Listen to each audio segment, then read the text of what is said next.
자, 이제 여러분들이 EC2를 이렇게 사용을 하실 건데, 얘가 어쨌든 머신이죠. 컴퓨터예요, 컴퓨터. 그 다음 보통 우리가 여기에다가 이렇게 이제 스프링부트 앱을 올리겠죠, 그죠? 자, 근데 여기가 EC2라고 했을 때 여기가 S3라고 하면 여러분들 S3를 이제 다 사용을 해보셨으니까 아실 건데 어떻게 사용합니까? EC2가 S3에 바로 연결이 가능한가요?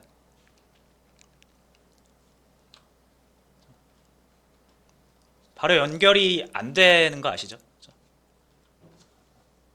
그래서 이렇게 액세스 키 같은 거 사용하셨잖아요. 그죠?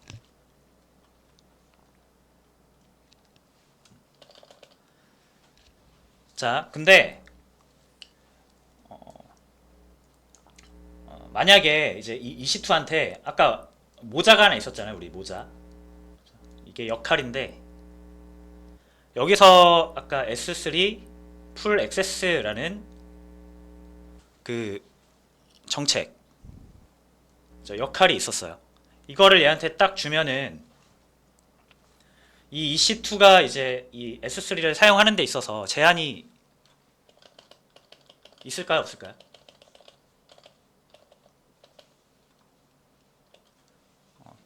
이름부터가 S3에 대한 모든 권한, 접근 권한이 있어 보이죠?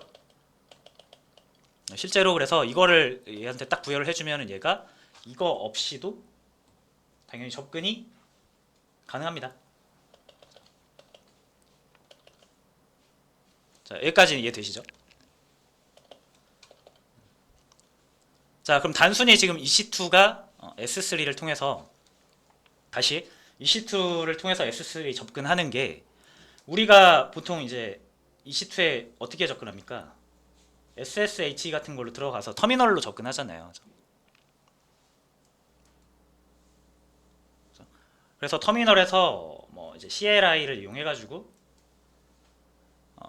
뭐 AWS, LS, S3 이런 식으로 하면은 이 S3에 대한 정보를 일단 가져와야 되잖아요. 근데 이제 권한이 없으면 이게 안 된다라는 거죠. 근데 이제 이런 역할을 EC2에다 붙여주면은 이런 액세스 키 같은 게 없이도 이게 바로 먹어요. 그래서 LS뿐만 아니라 여기 있는 파일들을 또 가지고 올 수가 있겠죠. 그죠? 자, 그러면 이제 터미널로 하는 건 오케이예요. 오케이. 자, 근데 우리는 사실 이렇게 쓰는 것보다 어떻게 쓰는 경우가 더 많죠? 보통 스프링부트 앱을 만들고 여러분들이 보통 여기에서 뭐 S3 디펜던시를 받아가지고 여기다가 액세스 키도 뭐 어플리케이션 YML 같은 데다 넣고 이렇게 해서 이제 이렇게 사용을 하잖아요. 자, 그럼 여러분 이 S3 정책이 이 스프링부트 여기에도 적용이 될까요? 그러니까 얘도 액세스 키가 없이 S3에 접근이 가능할까요?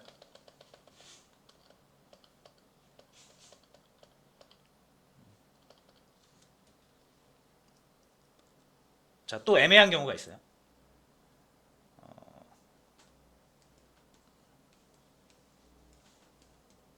자, EC2가 하나 더 있다고 가정을 하고요. 스프링부트 앱이 이렇게 있는데 이런 경우도 있죠. 우리가 얘를 컨테이너로 이렇게 감싸요.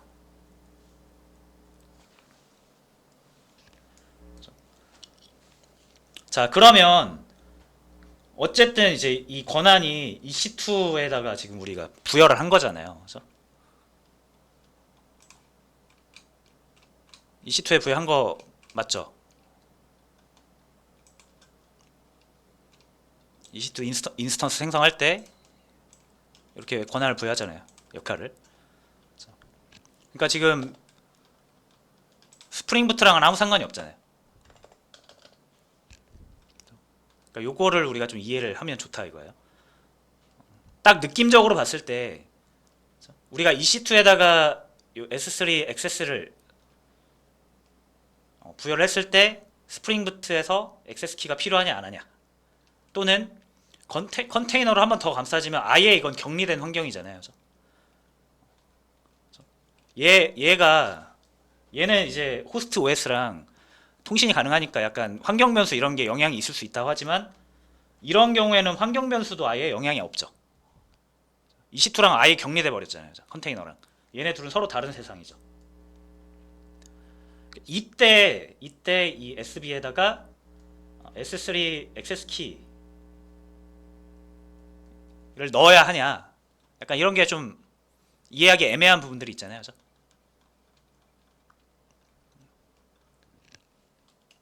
이런 부분을 좀 짚고 가려고 합니다. 근데 여러분들이 느낌적으로 한번 생각을 해보세요.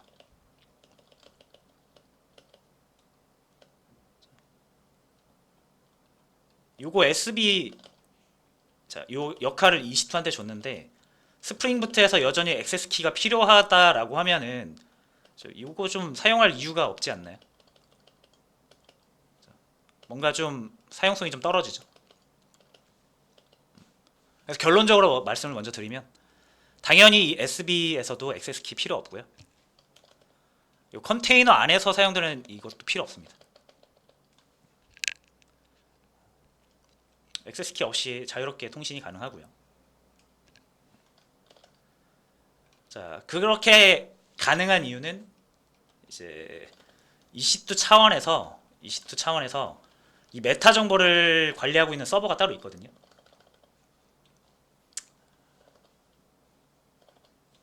그래서 이 스프링 부트 앱에 S3에 대한 액세스 키가 없으면 바로 안 된다고 하지 않고 그 메타데이터를 저장하고 있는 서버에까지 한번 물어봅니다. 여러분들이 위존성 설치하시면은 그 내부적으로 다 구현되어 있어요. 그래서 이 EC2에서 요청이 빠져나가는 순간 작동이 된다라고 보시면 됩니다. 그래서 EC2에다 걸면 EC2 안에 있는 어플리케이션들은 다 적용이 받는다라고 생각하시면 돼요. 심지어 컨테이너로 감싸 있어줘도 그렇습니다.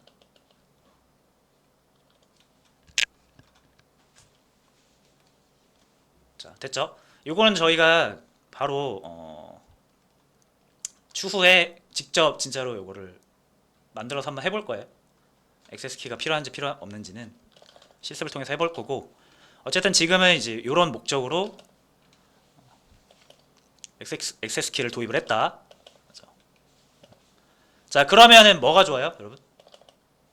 이렇게 하면 여러분 이런 거 사용 안 해도 지금까지 잘 하셨잖아요. 그래서 사실 안 해도 상관은 없다라는 거예요. 그냥 이렇게 SB, 그러니까 어플리케이션에다가 액세스 키 등록해가지고 사용할 때마다 액세스 키로 접근하셔도 됩니다.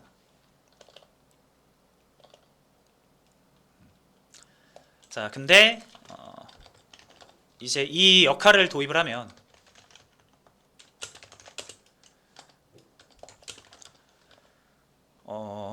굳이 우리가 이제 액세스 키를 다루지 않아도 되죠.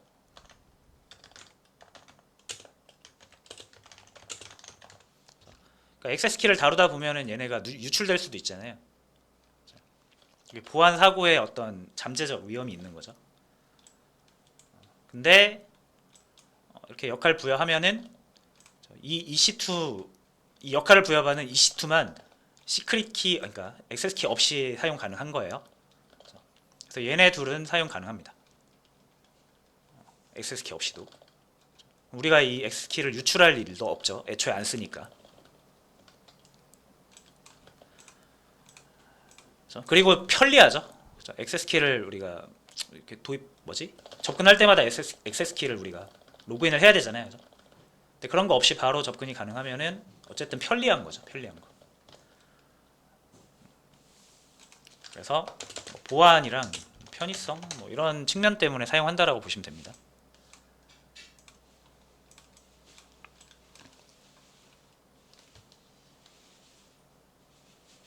됐죠? 자, 그래서 첫 번째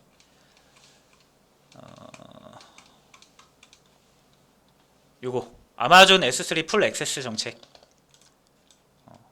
왜 했는지 그리고 어떻게 하는지 그러니까 요거를 좀 설명을 드렸습니다. 좀 더 디테일하게.